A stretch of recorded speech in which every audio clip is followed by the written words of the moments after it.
Welcome everyone to Screams After Midnight. I am Peter, and joining me as always is Tim. But that was it. Hey, I wish I had something clever to say, but there's not a lot of quotes you can take from this movie. Yeah, it's only Tim's favorite movie of all time, and he's struggling to muster any enthusiasm here in the opening minutes. Oh, this is a good sign. It's a horror movie podcast about horror films. It's the October-thon. We're doing lots of extra episodes for October, and we're working through a franchise. We did the original Evil Dead last week. It's time for Evil Dead 2, Dead by Dawn, as it's sometimes referred to. I feel like most people just forget the subtitle though and just call it Evil Dead 2. But here we are. We'll start spoiler free as we always do. We'll give you a warning before we go into said spoilers. But we will work our way through here. Evil Dead 2 is kind of a weird film to give a premise for, because it's basically just the premise of the first movie. Again, it's kind of weird in the opening 5 minutes kind of does a remake of the first movie, because they didn't have rights to the footage of the first one, so they felt the need to do a remake version of it. But it does actually, once it gets to a certain point, it kind of intentionally has the cliffhanger from the end of the first one and kind of takes it from there into the rest of the movie. So that is there's a really good video I actually rewatched yesterday of Bruce Campbell explaining exactly how it works. He calls it a requel, which because for a long time I did think it was kind of confusing, but it actually, he explains it very clearly. If you just look up Bruce Campbell Evil Dead sequel, remake, or whatever, I'm sure you'll find it easily. Once again we have Bruce Campbell as Ash, although he's transforming more into the Ash that we kind of poke jokes at and make fun of, in a loving way, of course. The character of Ash that has kind of become a legacy hero, as it were. Once again, we're in a cabin. Once again, we have deadites. We have over-the-top horror moments, slapstick, a bit of comedy thrown in there, blood, weird camera angles, all the stuff that we expect from Evil Dead 2. So, I kind of spoiled it by saying it's one of your favourite movies. But, Tam, how did you feel about watching Evil Dead 2 again? No, I absolutely love it. It's, something, I don't even know how many times I've seen it at this point. I watched this so much, growing up, I feel middle school, high school, there must have been a year or something where I probably, watched at least one Evil Dead movie once a week. It seems like, because I just loved them so much. And when you really like a movie or have a strong connection to it, sometimes when you go to rewatch it, you always worry all right, if I've seen it so many times, it's gonna lose its luster. Am I not gonna be into it? Am I gonna be bored or checked out? And no, I watched this last night for the umpteenth time, and I still love it. It still gets me excited. It's I think one of the reasons why I love it so much is it's just a big combination of everything I love, where it's it is actual horror, but there's also this kind of comedy sense to it. There's a lot of really funny stuff, but it's also silly in parts, but it's also weird, and it's just super fun, and just tons of great bits, so many memorable scenes and lines and everything. It's just so much fun. It's just really something that never gets old for me, and I never tire of watching it or making people watch it. As sometimes obviously at this point I'd be surprised if there's someone who hasn't seen it, but back in the day in high school when you had the VHS box set or whatever, and it's oh my god, you haven't seen this, come over Friday, where we're heating up some za and watching this movie. I was happy to watch it, and I'll be happy to watch it again next time. That was a roller coaster ride. There was a point about halfway through that speech where I thought I'm going to make fun of Tim, because he just said that there was lots of scenes and lines of dialogue in the movie, and I'm that often is the case. However, it's true though. However, you then superseded that with the sentence, "We're going to heat up some za." And I had to stop for a second and think about what that meant. And then I realized za meant pizza. And I thought, right. I hate it. I hate it with every fiber of my being. And Tim is a disgrace to the human race. Is basically my response to that sentence. Oh, I'm sorry. Yeah, I guess like you would just, I don't know, what, like warm a dead fish over like a kettle or something when you invite your friends over? I'm disputing the use of the abbreviation ZA, not the food item itself. God damn you. Yes, Evil Dead 2 is I mean it's fantastic. It's one of these things where it is weird coming into a movie like this that's got such, we do, every so often we'll do a movie like the original Halloween, like Psycho or whatever, where it's so revered and it's got such a legacy and everyone's already talked about it 100 million times. It's like, am I going to have anything interesting to actually say that everyone's not heard a million times before? It's difficult, right? It's difficult to come in. Because, when we watch a movie that we've not seen before, it's a new film or it's one that we've maybe seen once a long time ago, but we've kind of forgotten it. A lot of what we talk about is the discovery of the plot, the discovery of the details, how it handles those details, how it made us feel. It's kind of weird coming into a movie like this. What's that? The runtime? Sure. So we might mention the runtime. Yeah. Did you just feel left out that I was listing things and you wanted to throw in something? Maybe. Okay. Good job, Tim. Good job. You can hold the tool while I do the work. Yes. No, but workshed.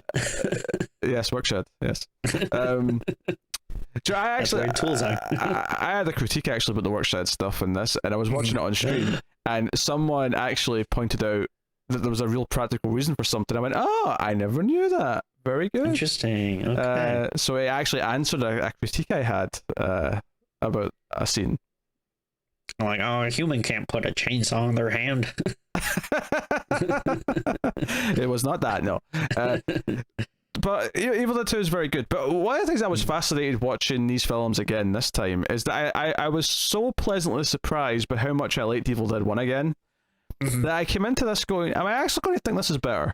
Because in my memory, I was like, Evil Dead 2 is generally considered to be the favourite amongst them. And after I watched Evil Dead 1, I came into this thinking, I'm expecting to enjoy this. I don't expect this is going to go down in my rating or how much I enjoy it or whatever. But part of me had this feeling of like, I might come out of this thinking that Evil Dead 1's the better movie out of the two. And I went into it thinking, I'm curious to see how I feel. Like, am I going to once again be overtaken by the humor and the sheer wackiness of Evil Dead 2, or am I going to, and in my older years, kind of appreciate the eeriness and the more kind of like serious attempt at horror that Evil Dead 1 is? And I gotta admit, I don't know. I'm at it might be a wash. Instead of coming out saying I definitely prefer Evil Dead 1 and therefore I'm kind of going against the grain because it's a hot take, I'm the one asshole who likes Evil Dead 1 more. I'm kind of coming out of it going, I think I like them about the same, obviously for very different reasons. I mean, like, to me it just feels like they are, I mean, I love them both, but yeah, it is kind of like an alien situation where they feel like such different movies. And like, I mean, I do have a favorite of those two, and I'm sure lots of people do, but it's also like one of those things where it's like it's a little weird to compare them because they feel so like distinctually different. You know what I mean? Like, I mean, and really, like, I don't think there's as big a gap between these movies as this. Like, it's not like this is like a whole new genre, but it just feels like there's such like a different kind of tone that it's going for. The things that are like good and interesting about it are stuff that like they weren't really trying to do in the first one. So I wouldn't hold it against anyone like if they like one more than the other. But I mean, I do think they are both great, but it is like they're like pretty different pieces of a pie, Yeah, I mean, honestly, I think you summed it up great with the Aliens comparison. And then somehow I zoned out a little bit. I admit I was checking my phone for something, and I just looked up and I heard they're different pieces of a pie, and I'm like, wait, what? Where did that go? Pie?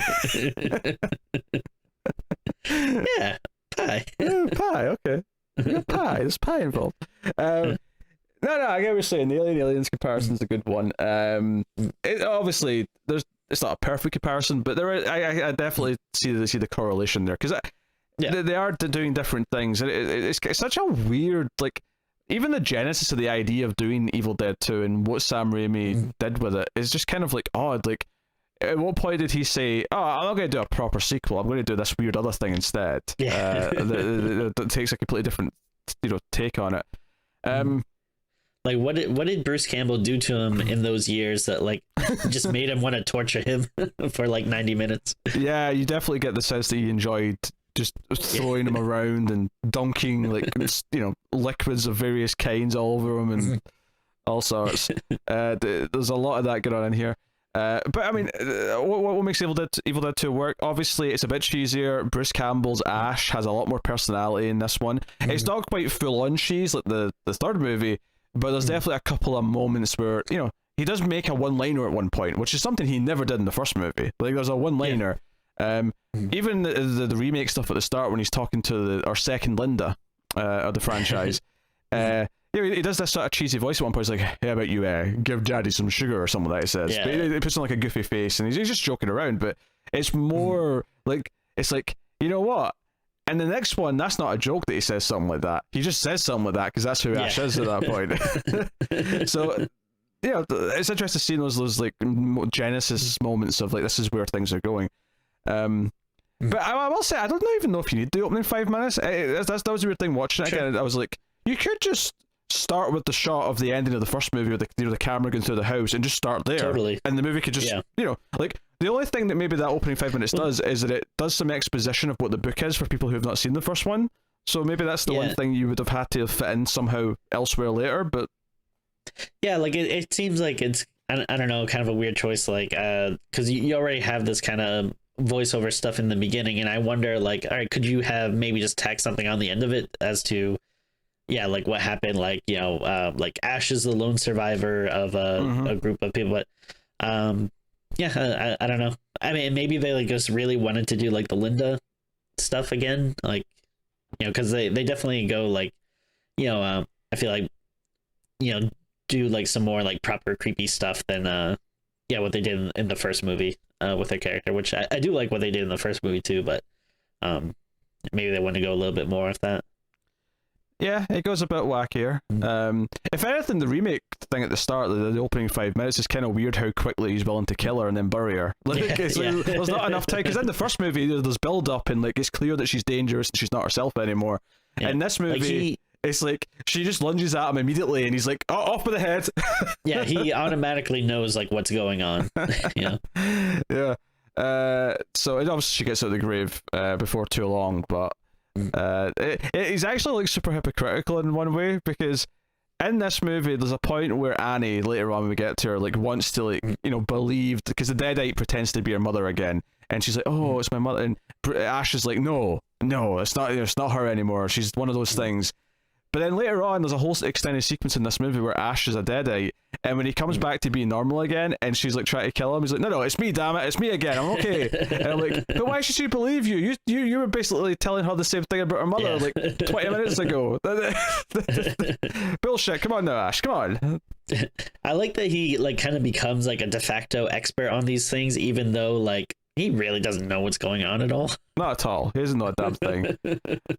No one ever even questions, because that's one of the changes here at the start, is that this isn't like someone they know's cabin. They're basically sneaking in here. They don't have any claim to actually be here. Linda says it multiple times, like, "Oh, what if the owners like show up or something?" So at no point does Annie... I mean, I think they question why he's there when they first walk in, but they don't really ask about it afterwards when they start to kind of have to survive together. But yeah, but now you got a lot more goofier effects. You've got kind of wacky, like, not quite stop. I mean, some of it's stop motion, but you've got like skeletons running around and all sorts of wacky, kind of fun haunted house charm is kind of what the tone of Evil Dead 2 is, and over the top, buckets of blood, buckets of other things. Yeah, there's like a very manic energy to it. Like, I mean, part of it, I think like maybe like one thing that's like kind of funny to think about is like, I don't know, is the the gradual personality change in Ash, is that just him kind of be driven like to insanity by these things? Yeah, maybe. I think what's so weird, what I always forget about Evil Dead 2 is that it actually does tease what the third movie is. I mean, obviously, obviously the ending does, but even before the ending, there's something in the book that kind of teases what the third one's going to be. And I was like, oh yeah, like, did Raimi like have that oddly planned? Like, I mean, I guess he did. But part of me, I guess, what I'm saying is like, was the ending always meant to just be kind of a wacky ending? Because I mean, the third one also had kind of a wacky ending originally before they changed it. So was it meant to be something that was actually going to be followed up on in a third movie, or was it just meant to be like a look how insane our ending is to the movie? Yeah, you know, kind of thing.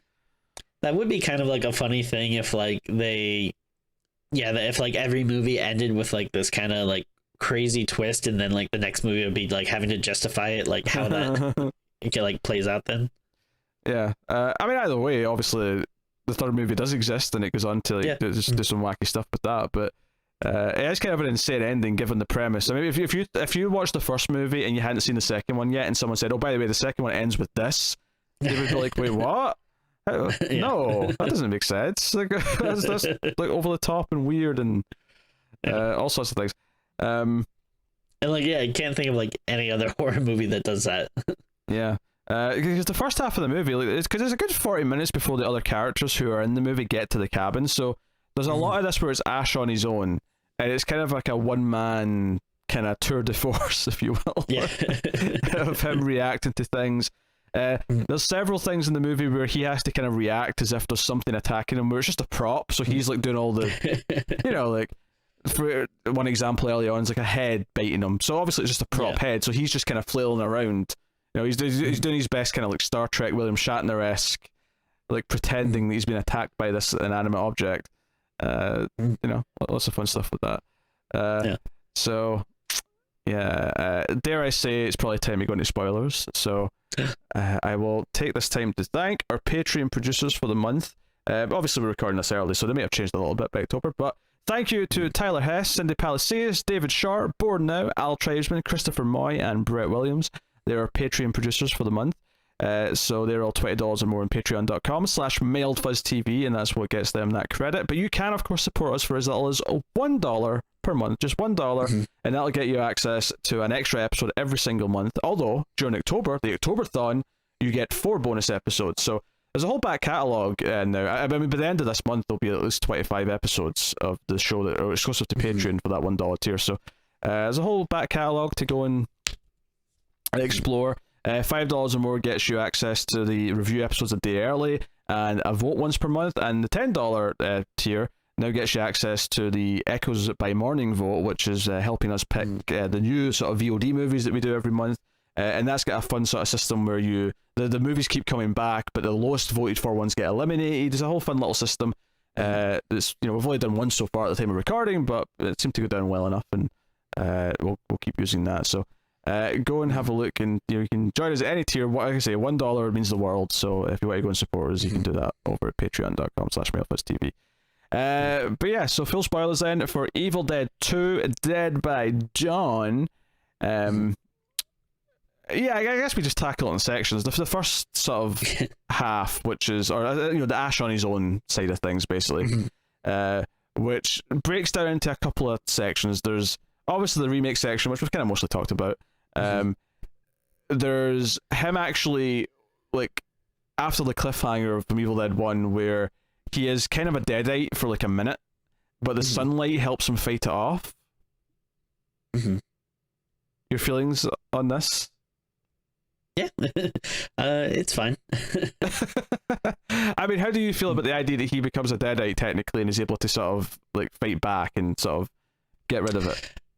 I think it works because, I mean, like, obviously, you know, in this case we have like, you know, the cliffhanger ending, and then yeah, I mean, I guess it would be kind of weird if, you know, that evil presence or whatever is like getting that close to him and, like, you know, not able to possess him. And I mean, again, like, we don't really know exactly how, like, the Deadites work, so I guess, like, yeah, you know, maybe they're trying to kill them by dawn because the sunlight weakens them or something. Who knows? And then it's about wonky. It's fine. Yeah, it's about wonking the rules, especially since if he can fight it and come back, now maybe that's what makes him special. Maybe that's what makes him our hero, who's going to do all these things in the second and third movie and whatnot. But it does question, like, well, should he have been killing the others then, if they can potentially fight their way back and get rid of it? Screw him.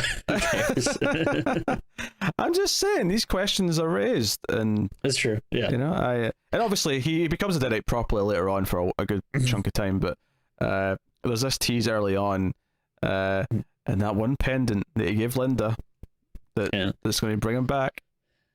Yeah, I don't know. I guess I don't know. Maybe if you have such a strong emotional attachment and to something, I don't know. Maybe that helps. Who knows what the rules are? It's if it was a lesser movie, it maybe might be more bothersome, or you might need to think about it more. But with this, it's like, there's so much going on. You kind of just go with the flow. Or translation. Stop saying mean things about my favorite movie. I love this movie. It's perfect. How dare you suggest? How dare you suggest anything's wrong with it? I'm not saying that. I'm just saying that's how I feel about it. Okay. We know how Tim feels, everyone.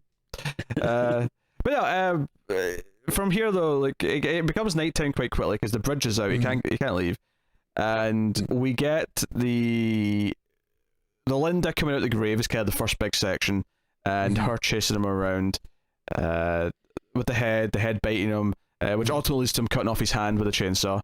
The thing that I was questioning was the chalk outline of the chainsaw to show that there was supposed to be a chainsaw there. I was like, wait, is that just there to show us there's supposed to be a chainsaw? That's kind of a bit weird. But someone in chat on stream, when I was watching it, did explain that some people do actually do this in their sheds with garden tools. It's basically to show anyone else who uses them so they know where to put it back, is the idea. Okay.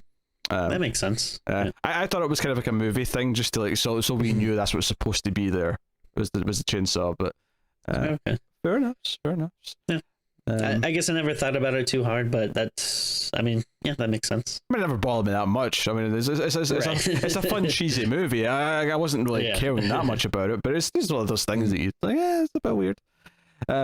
But he uses a chainsaw to get the Linda head off. But of course, the real thing that he uses it for later is the hand itself, because his hand, a Deadite takes over his hand, and only his hand. Which, I mean, I don't know, like, there's a lot of stuff in this section that I really like. I like, headless Linda sort of dancing around in the moonlight, like, is a really fun visual. Yeah. And that stuff, like, I like that it's still, like, kind of, like, horrific. Like, there's something kind of, like, weird and unsettling about it, like, that, I like that not, like throughout the movie, it doesn't go like, there are places where it doesn't go like full, cheesy, whatever B movie kind of one-liner territory. Like there's stuff like that, like, oh yeah, like a corpse kind of eerily dancing in the moonlight is like, I like that there's kind of a creepiness to that. Yeah, I do like the hand stuff. If anything, I could do with it going longer. This idea that once again, Bruce Campbell is having to act as if his hand is evil. So it's basically him punching himself and like trying to. And my favorite part of it though is that when he actually gets knocked out, I love the visual of the one hand dragging his whole body across the floor to get to the butcher knife. I love it. I say butcher knife, it's more of a cleaver, to be honest. But it's just this going, and I love the misdirect of like him saving himself with like, because like how many times in a movie do you have like a character like going for something and then a third party will like jump in and save the person by like being a surprise. I love that the surprise in this case is that the hand's going for the weapon, and the surprise is that Bruce Campbell or Ash does wake up and stabs his own hand with another thing from off camera, and it's like a really fun little like saving moment, but it's also really absurd because it's his own hand technically. So it's good. And my wife asked a good question at this point, which I'm not totally sure, but he's stabbing himself in the hand. Does he still feel that pain, or since the hand's possessed, is it not? I don't know. Does not feel it. I am going to say yes, he does feel it, because that makes it funnier. And the adrenaline of it all, and him like laughing maniacally, and all the rest of it. That all makes it, it all makes it work. But even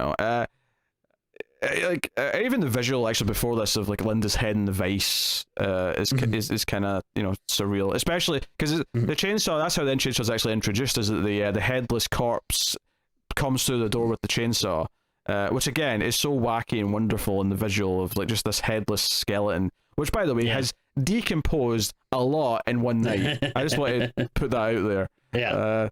Again, not a complaint. I'm just observing.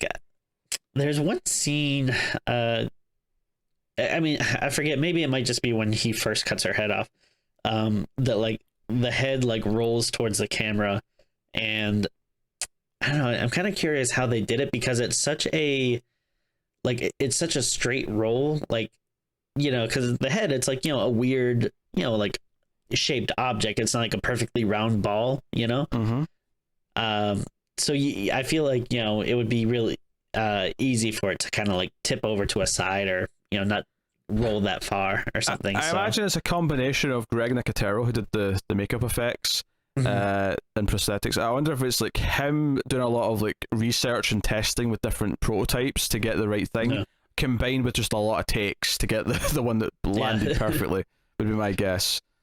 Because I mean, it's like a quick little scene or whatever, but I just love like it's rolling towards the camera like a bowling ball, like perfectly straight, down the middle. It looks great. Yeah, time and effort, I guess, is my answer to that. So yeah, and even just like the visual, there's so many good visuals in this. Is kind of what really sticks out to me, because when he cuts off when he chainsaws his hand off, because it's right after he stabbed it, he grabs the chainsaw, and you just see the blood spattering on his face as he's like sort of like maniacally, not even laughing per se, he's more of a maniacal screaming at himself as he's like chainsawing his hand off. But then it becomes this like like the hand from Addams Family kind of round around, and he has to try and like blast it with a shotgun, so he's like shooting holes in the wall and all sorts. I mean, like, what I love about this stuff is it feels like it's taking elements from a lot of non-horror stuff, where it's like, oh, this seems like a Three Stooges gag or like a Looney Tunes cartoon, but you're adding it into this very surreal, horrific, like maddening world, and it just like, I don't know, gives it this flavor like kind of all its own, you know what I mean? Like cartoon cartoon's definitely what I would say. Like just the way he's hunting the hand, you're getting almost like a Roadrunner, like Wile E. Coyote totally. kind of vibe. The hand giving him the finger and like dancing around the holes in the wall, and obviously that's just like one of the holes, because it's like he's hit it because there's a little bit of blood that comes out of one of the holes, and then it just starts spraying him with blood. But then weirdly it turns to black like oil or goo, and then it all reverses and like leaves the room, but he's still drenched. It's going super surreal. There's like, I can't even remember the moments specifically, but there's a lot of moments throughout the section where the clock will start like chiming, and the camera does this effect where it's been shot at like ultra wide and then like sort of squished in, and it's all kind of distorted, and then the moose head will start talking to him at one point. Yeah, like I love like the whole cabin itself is like alive and trying to drive him crazy. Like everything is laughing at him, and like he like if it's something like I don't know, like The Shining or something, where like you're scared, like Jack Nicholson's slowly going crazy, and like but you're supposed to be scared of him. Like this, I like that he is like just being driven to lunacy, but he's kind of like jumping like right in and like acting like crazy. And so many like instances of him like laughing maniacally and like just like being really really like driven to the brink of madness, that I love. Oh, they even mentioned before the Linda corpse gets up, when he races back to the house, he's actually running from the the POV camera, and he actually tricks it by like jumping in the cellar so it can't find him, which I thought was that's funny. It's kind of funny that you can just sort of hide from it. It's kind of weird. But obviously, again, like very like cartoon-esque kind of. Oh, for sure, everything's cartoony, for sure.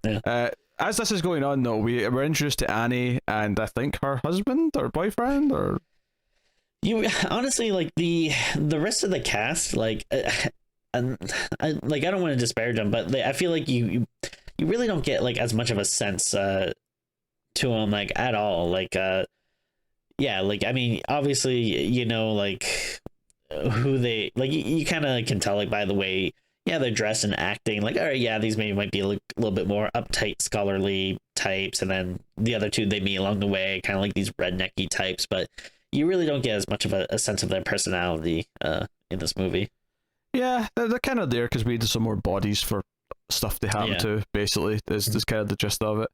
And I don't want to disparage them again. Like I think everyone does like a good job, but it's just like it's kind of hard to live up to all the craziness that Ash is doing here. Yeah, because Annie is the daughter of like, the old couple who were at the cabin who read the book right before Ash got there. Yeah. And then her boyfriend or whoever comes with them.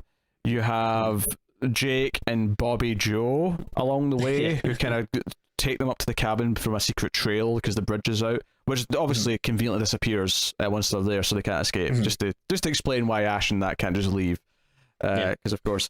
But obviously when they arrive there, they see like blood on the floor. They see all sorts of things, so they immediately think Ash is like a murderer, and they lock him down the cellar. And obviously Ash is like, no, not down there. Like, no, evil things and all sorts. And while he's down there, the mother, Annie's mother, like, rises from her grave. And because obviously the tape that they listened to mentioned that the old man did bury his wife. His wife became a deadite. And like we get that sort of like implied backstory. But she's like bigger, she's kind of fatter and stuff, and she's very grotesque. She ends up floating around at one point. There's like, and I believe she's played by Ted Raimi. That is correct. Yeah.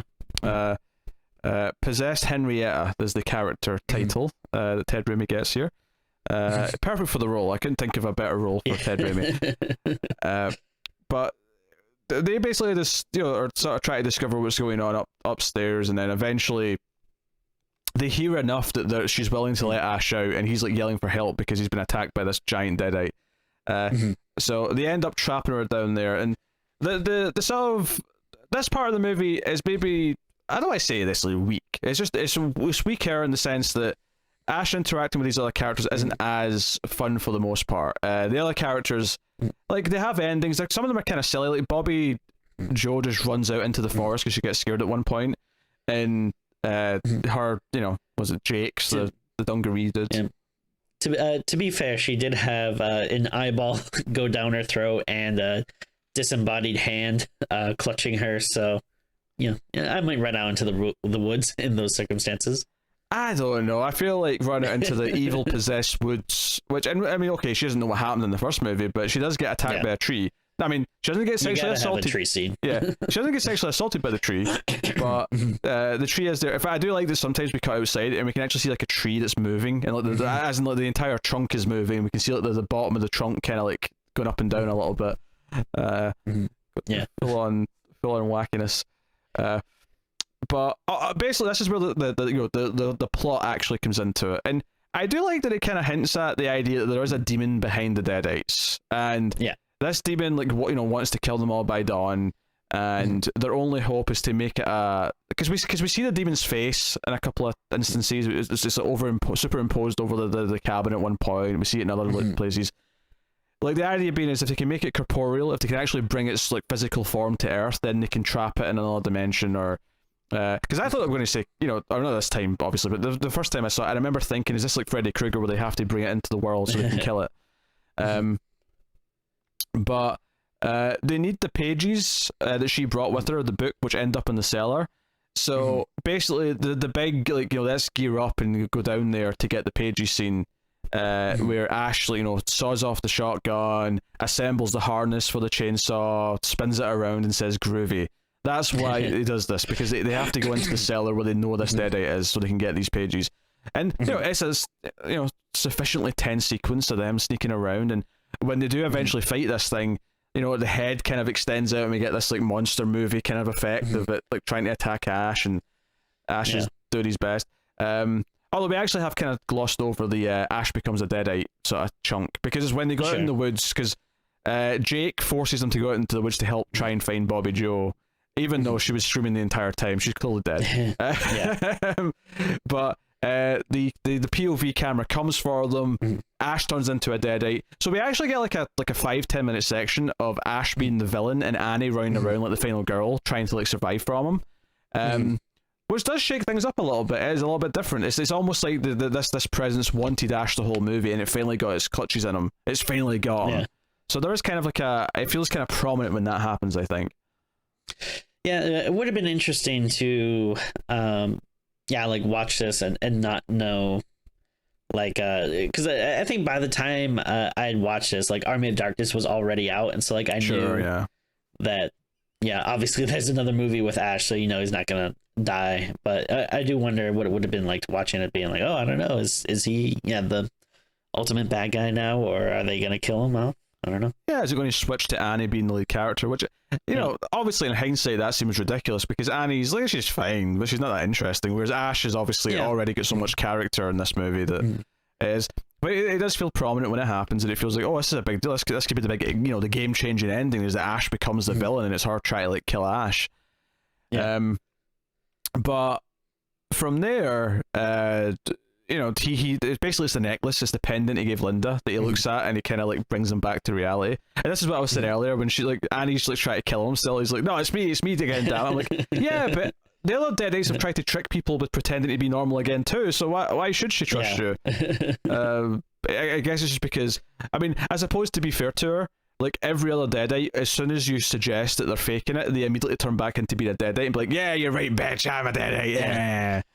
I always forget about the scene earlier in the movie when like the Henrietta is like actually pretending to be the real version, and she's kind of just like in the basement singing the lullaby.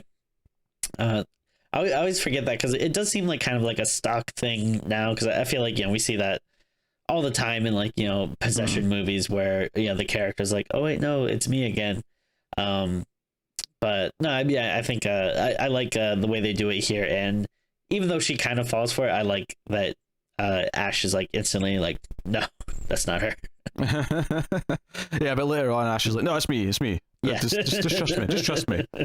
That does seem like his kind of luck, though. Like he would say something like that earlier and then have it come to bite him in the ass. I'm not saying it's a character by any means. Yeah. That's not what I'm suggesting at all.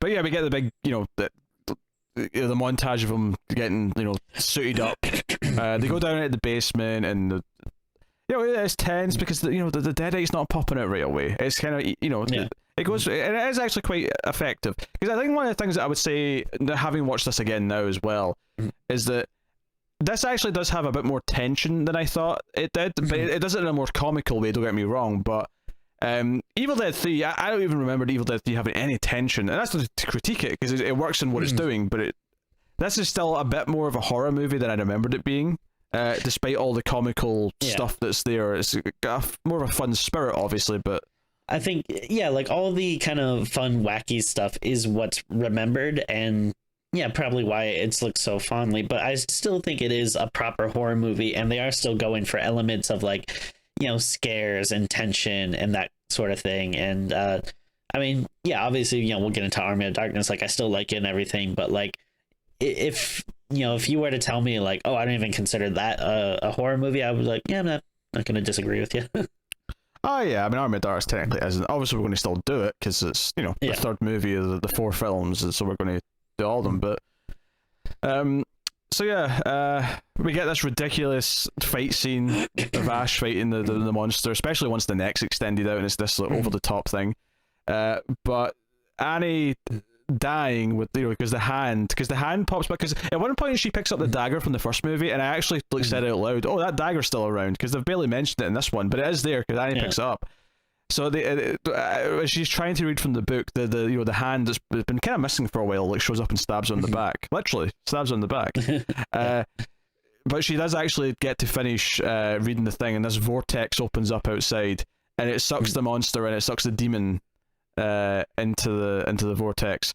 And unfortunately for Ash, though, because Annie basically is dying there on the floor, she like says this and dies afterwards.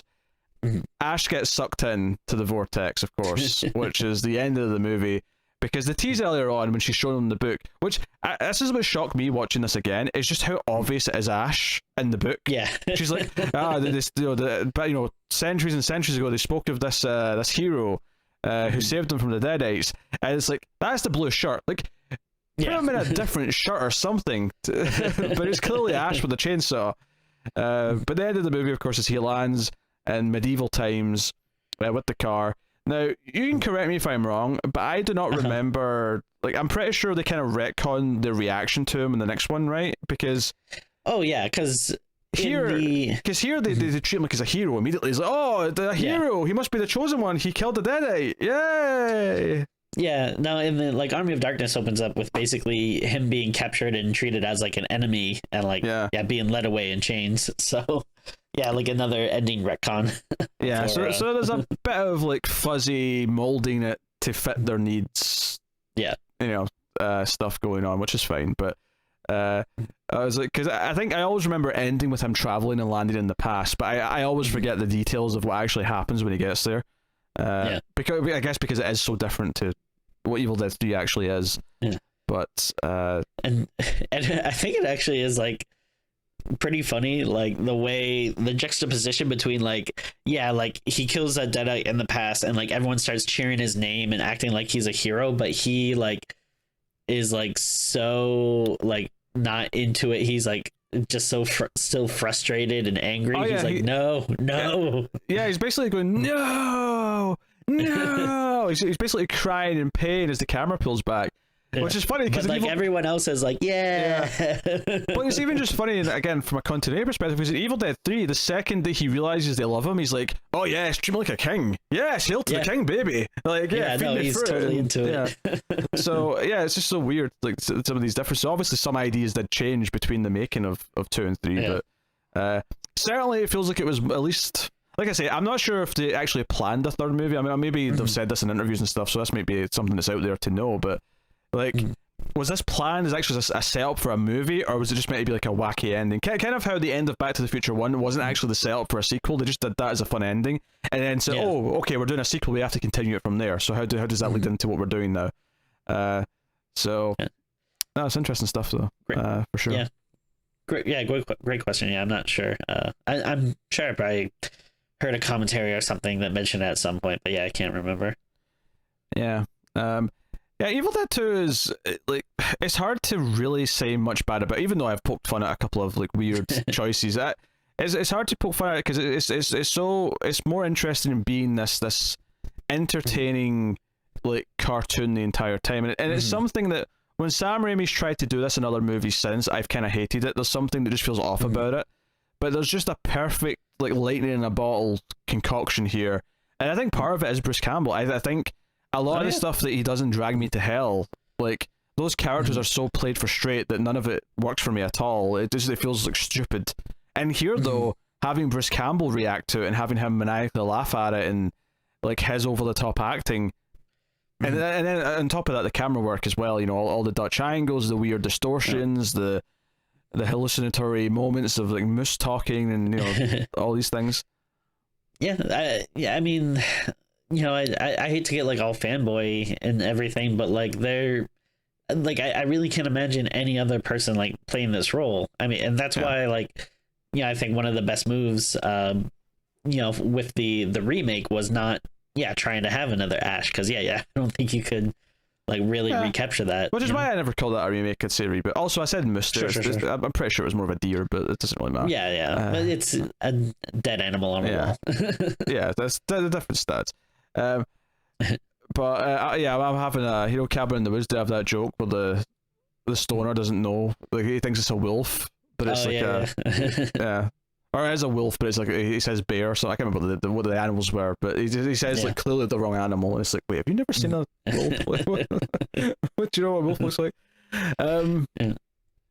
But that's actually the funny thing about this, is that there's points because of Cabin in the Woods where I'm almost expecting it to switch to the control room at any given point and see two guys like sitting and watching, like making decisions. But no, this movie is obviously the slapstick, and I think Bruce Campbell is a big part of it. I think Bruce Campbell's reactions and delivery, and I think it's almost kind of proven by the fact that when the other characters show up, they feel, again, if I have a critique, if I have a genuine critique of the movie, is that the other characters, when they show up, are just so plain in comparison, and I don't really get any enjoyment out of them being played, because it's not like, because sometimes like the contrast would maybe be beneficial, right, if you're trying to make a point about how different the main character is.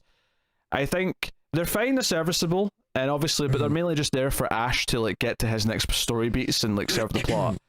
Whereas, you know, I don't think that any of them are actually that exciting or interesting on their own, and it is all about Ash. So, and it's, I mean, and to be fair, it's hard to care about someone that's introduced like halfway through a movie.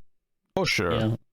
Like I do wonder, like I still don't think they would have been like, you know, great standout characters if like, you know, they were in the cabin from the beginning or whatever, but I don't know, maybe if they might seem a little more interesting or memorable if that was the case. But yeah, it does really feel like this is Ash's show, and they like drop in for like, you know, a guest spot like halfway through. Yeah So I, you know, it's because I'm not going to give it a perfect score. I've got a feeling that Tim's about to give this the perfect number, but I'm not going to do that. And I think my reasons for is, you know, I think it's extremely good at what it does, and I think it's a great movie.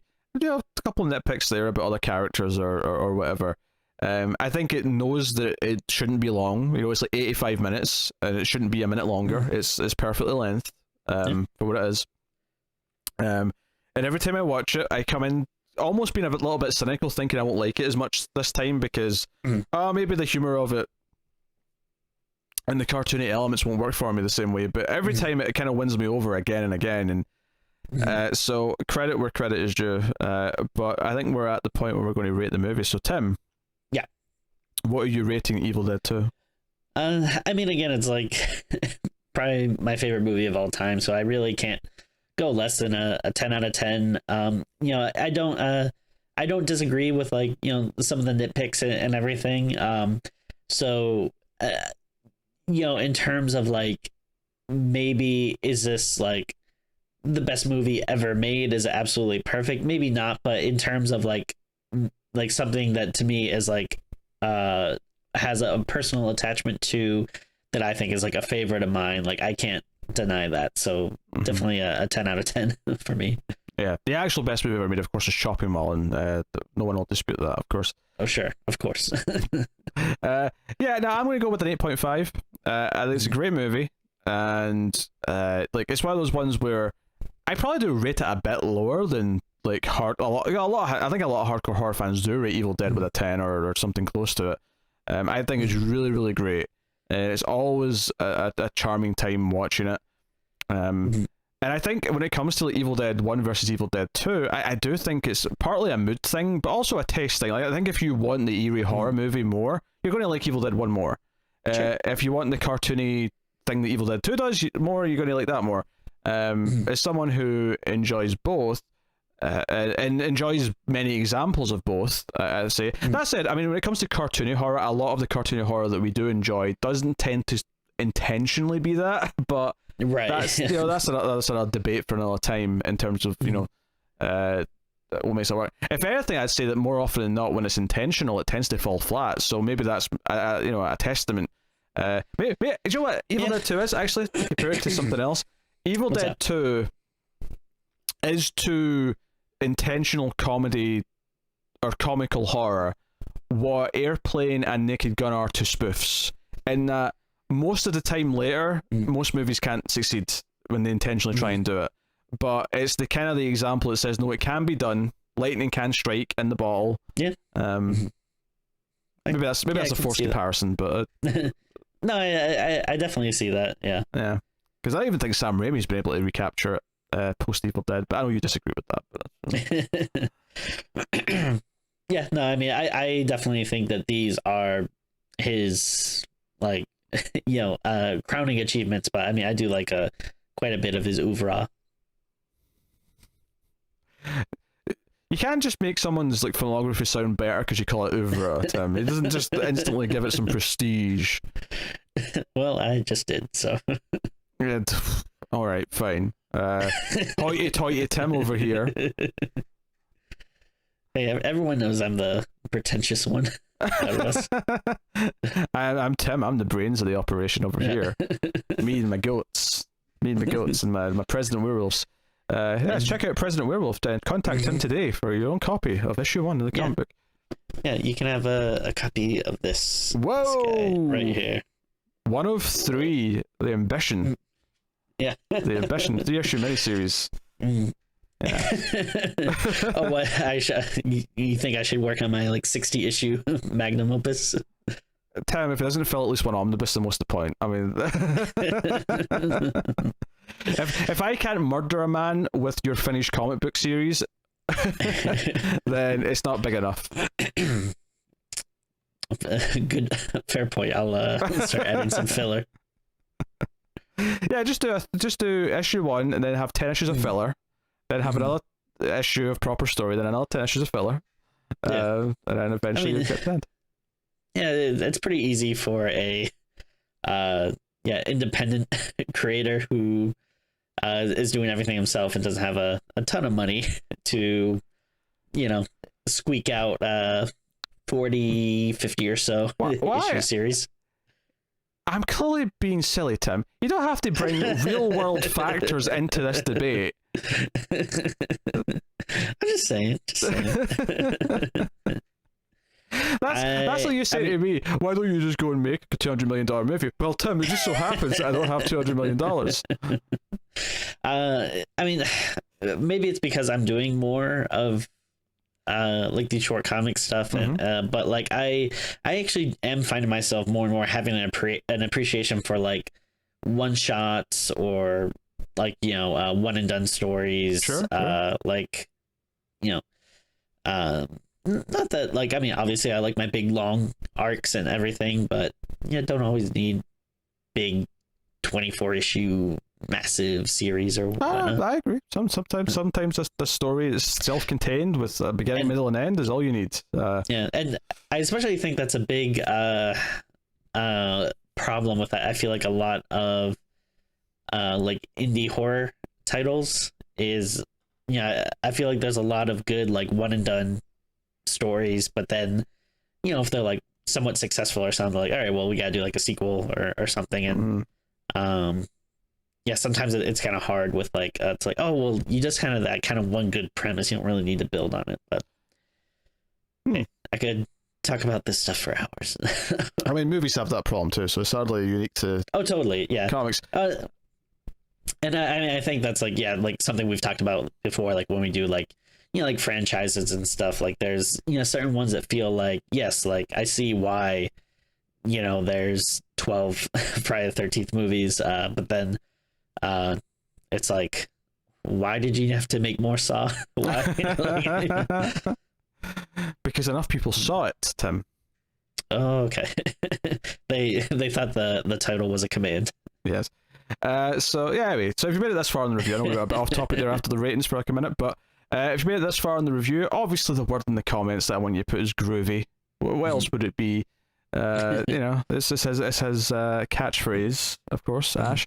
I'm going to ask Timmy to pose for the thumbnail, so if you lean back so your head's not cut off, I'm going to say 3, 2, 1, pose.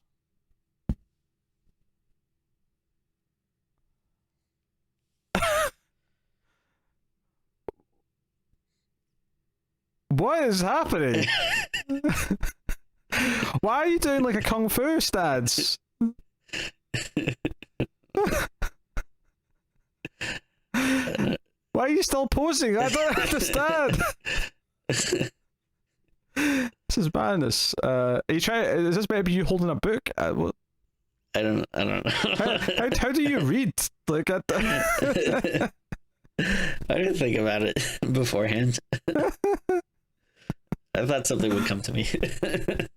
Clearly, it did not. Oh, jeez. All right. That has been the episode. That's been our discussion on Evil Dead 2. Hopefully, there was some enjoyment in there. I don't know if there was, but hopefully there was. You can let us know what you thought of the movie in the comments below. As we said earlier, you can get us on patreon.com/MailFuzzTV if you want to support us. But you can also support us by liking and subscribing. All these things do help a lot. They're free and easy, and More people will find us on YouTube if you do so. You can rate us on your podcast app of choice as well. 5 stars and a review. Also helps us in the same way. So please do go in and support us in all these variety of ways. If you do enjoy the show, we might keep the content coming. Otherwise, guys, on Twitter at Streams Midnight. That's at Streams Midnight for updates and crazy things from Tim and whatever else we say on there. So go have a look at that stuffs. But otherwise, that's so. Yeah. Thank you very much for watching or listening. We always appreciate it. I hope you're enjoying the October Thaw, and we'll see you next time. Keep watching scary movies, guys. Goodbye.